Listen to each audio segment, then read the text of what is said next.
Tinseltown may be losing its sparkle thanks to poor tax incentives under California's governor.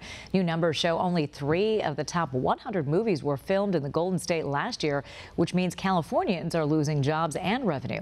One America's Brooke Schlyer has more on the incentives alluring studios away and how it's hurting California's economy. And action! California-based studios are choosing to film their movies in other states, marking a loss of revenue and jobs. In 2012, many states began offering tax incentives for filmmakers to bring big Hollywood business and money to their local cities. While California made 21% of all U.S. feature films in 2014, by 2015, it was reduced to 17%. California announced its own 5-year tax incentive that year, but it's often not enough to compete with other states.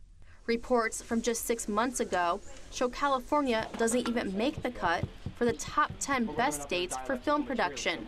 Currently, Oklahoma is the best state for movie makers with a 35% tax incentive, another 2% for in-state music spending. Illinois and Kentucky follow with a 30% tax incentive and additional labor breaks of 10 to 35% for using resident workers from underemployed areas. Both Louisiana and New York have similar policies with a 30% tax incentive, but lesser labor breaks of 10% for using resident workers. However, an official with the Actors Fund in New York still says overall, more locals have been landing jobs. Yes, there has been a noticeable uptick. We have found a lot of people finding additional work, good paying work, and longer term gigs.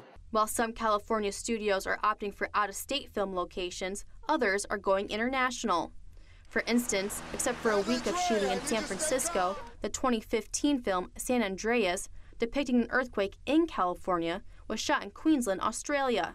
The country had been offering similar incentives to attract filmmakers from overseas. Officials there estimate the movie pumped $30 million into the state economy and provided jobs to 70 local production crew and 2,000 movie extras.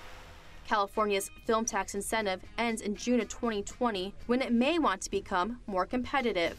Action! Brooke Schlyer, One America News.